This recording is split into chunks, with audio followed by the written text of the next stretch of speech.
नमस्कार अमरावती शहराच्या सुरक्षिततेत मोठी भर पडली असून अमरावती पोलीस आयुक्तालयाला 3 अत्याधुनिक व सुसज्ज पोलीस वाहने प्राप्त झाली आहेत। 360 डिग्री कॅमेरा प्रणाली, सीसीटीव्ही लाईव्ह मॉनिटरिंगसह हायटेक सुविधांनी सज्ज असलेली ही वाहने रविवारी शहरात दाखल झाली।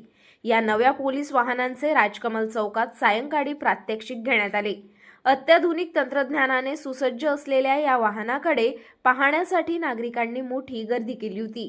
रात्री 8 वाजता पोलीस आयुक्त राकेश ओला यांच्या उपस्थितीत या सुसज्ज वाहनांचे विधिवत पूजन करण्यात आले। यावेळी उपायुक्त गणेश शिंदे, श्याम घुगे यांच्यासह वरिष्ठ पोलीस अधिकारी उपस्थित होते। या वाहनांमुळे शहरातील कायदा व सुव्यवस्था अधिक सक्षम होणार असून निवडणूक व संवेदनशील परिस्थितीत पोलिसांना मोठी ताकद मिळणार असल्याचा विश्वास पोलीस प्रशासनाने व्यक्त केला आहे। व्हेकल्स आहे त्यांना आपण सर्व्हिलन्स व्हॅन म्हणतो, ते सर्व्हिलन्स व्हॅन आपल्याला भेटलेले आहे। त्याच्यामध्ये सीसीटीव्ही कव्हरेज आहे, पूर्ण 360 डिग्री सीसीटीव्ही कव्हरेज आहे। तसेच त्याच्यामध्ये आपले जे राईट कंट्रोल जे पार्टी आहे, राईट कंट्रोल पार्टी, ते तातडीने तिथे पोहोचू शकतो। त्याच्यामध्ये सर्व सुविधा आहे। तसेच लाईटिंगची व्यवस्था आहे। आपण त्यांना एक मोबाईल सर्व्हिलन्स व्हेकल आहे, ते आपला कायदा सुव्यवस्थेच्या दृष्टीने अत्यंत उपयोगी व्हेकल आहे। ते आपल्याला आता 3 व्हेकल भेटलेले आहे।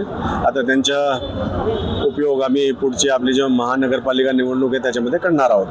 मनपा निवडणुकीचा 15 तारखेला मतदान आहे। पोलीस प्रशासनाची काय सज्ज तयारी आहे? पोलीस प्रशासन पूर्णतः तयार आहे। आपलं पूर्ण जे डिप्लॉयमेंट प्लॅन पूर्ण रेडी आहे आणि जे आपली स्केलप्रमाणे सर्व ठिकाणी आपण डिप्लॉयमेंट करणार आहे। तसेच आपली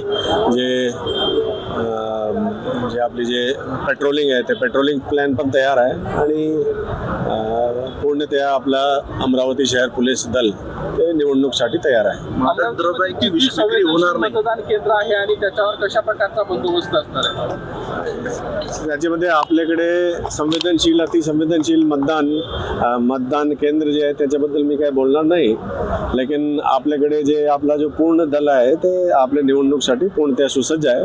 आता पुढचे काही दिवसामध्ये आपण प्रत्येक जे भाग आहे तिथे आपण रूट मार्च पण काढणार आहे।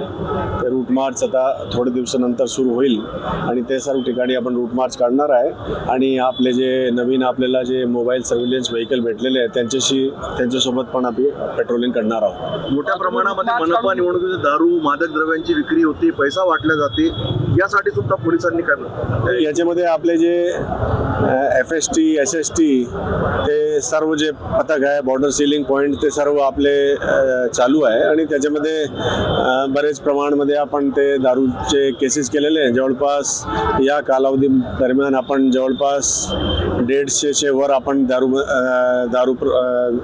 दारूचे केसेस, दारूचे रेड्स केलेले आहेत। तसेच NDPSची काही रेड्स केलेली आहे। आपण आर्म्स ॲक्टमध्ये पण काही फायर आर्म्स पण सीज केलेले आहे आणि आपले शार्प वेपन्स पण सीज केलेले आहे। ते सर्व कारवाई आपली सुरू आहे। सर, मतदान केंद्रापेक्षा जास्त प्रायव्हेट दारूचे गुन्हे दाखल असलेल्यांना तडीपार करू असं प्रपोजल जुन्या सिटीचं होतं। तडीपारीचे जे प्रपोजल आहे ते आपल्याकडे वेळोवेळी येतात। त्याच्यामध्ये तडीपारीचे प्रपोजल्स असो किंवा आणखी प्रपोजल्स आपल्याकडे येतात, त्याच्यामध्ये पुढे कारवाई होत आहे।